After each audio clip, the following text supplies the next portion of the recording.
How's it going, everyone? Shifty here, and I'm back with another Destiny 2 video. Today I've got a quick guide on how to get the Sleeper Simulant. This is a heavy linear fusion rifle that doesn't get a lot of use much anymore, but it does still have its place in some activities.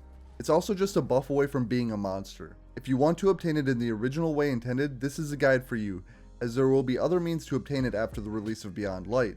If you end up finding this guide useful or enjoying the video, make sure to hit that like button, and also subscribe to see my future Destiny 2 content.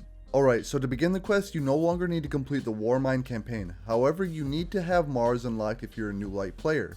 And for all players, you need to complete the Legacy Code mission as well as the follow-up mission, A Piece of the Past. Once those are complete, you can return to Anna to pick up the Machines Gun exotic quest.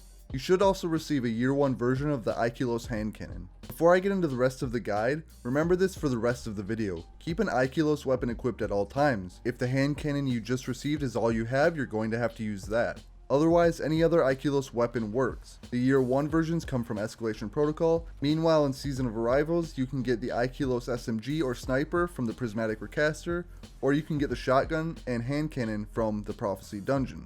Any of those weapons work, so use what you want to. I worked with the Ikilos hand cannon, as the first step after acquiring the quest is called Violent Intel, and it requires you to defeat Hive and Cabal on Mars with an Ikilos weapon equipped. You'll need to get precision kills on Cabal, and any Hive kills will work. You don't need to get kills with an Ikilos weapon, you just need to have one equipped. Overall, you need 100 precision Cabal kills and 250 Hive kills. Escalation Protocol is a quick way to get all the Hive kills. For Cabal, I got lucky and there was an orange bar Cabal near the silos in the Futurescape that when killed spawns a chest normally.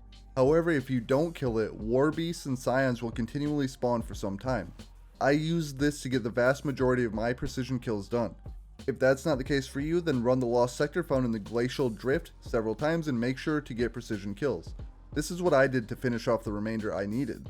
Once that is complete, the next step of the quest is called RASPUTIN'S Culling. And for this, you'll need to defeat powerful enemies anywhere in Destiny 2. You'll need to kill a total of 50 powerful enemies.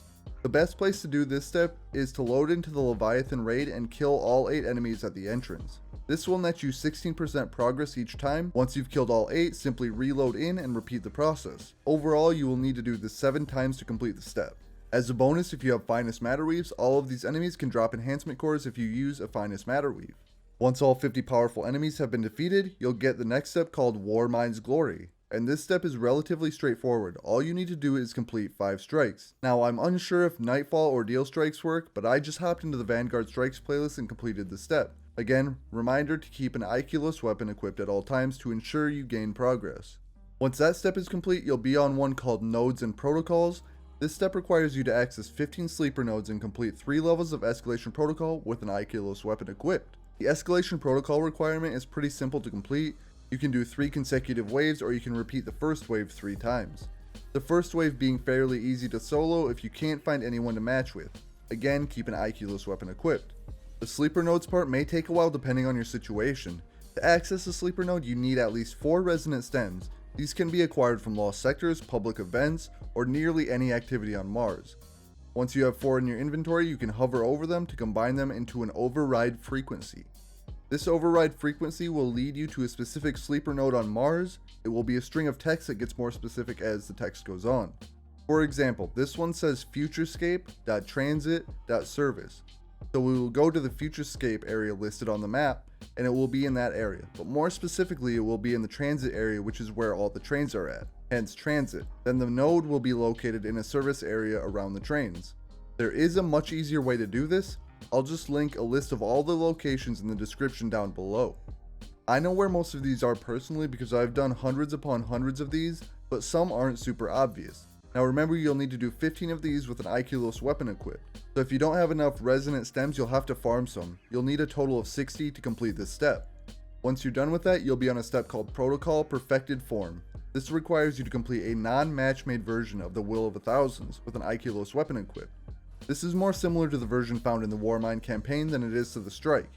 You should be able to do this solo, especially if you have a heavy weapon that can do a lot of damage to Zol very quickly. So finish off that strike and you will be on a step called Final Calculations, which simply requires you to return to Anna. Upon returning to her, she will have the Sleeper Simulant waiting for you. Now, I love the Sleeper Simulant in D1, and I loved it upon its release in D2. just isn't quite as powerful anymore, but like I said in the beginning of the video, it's just one buff away from being a great weapon. I also hope to be able to use it in more endgame activities again. I say that because I have used it in endgame activities recently. I've used it in my solo flawless Shattered Throne run, as well as to complete the Master Savathûn Song Strike. It does have its place, it's just not as universal as I'd like it to be. Anyway, I hope that you enjoyed the video. If you did or you found it helpful, make sure to like and subscribe. Any support is appreciated. I want to thank you all for watching, and I'll catch you on the next one.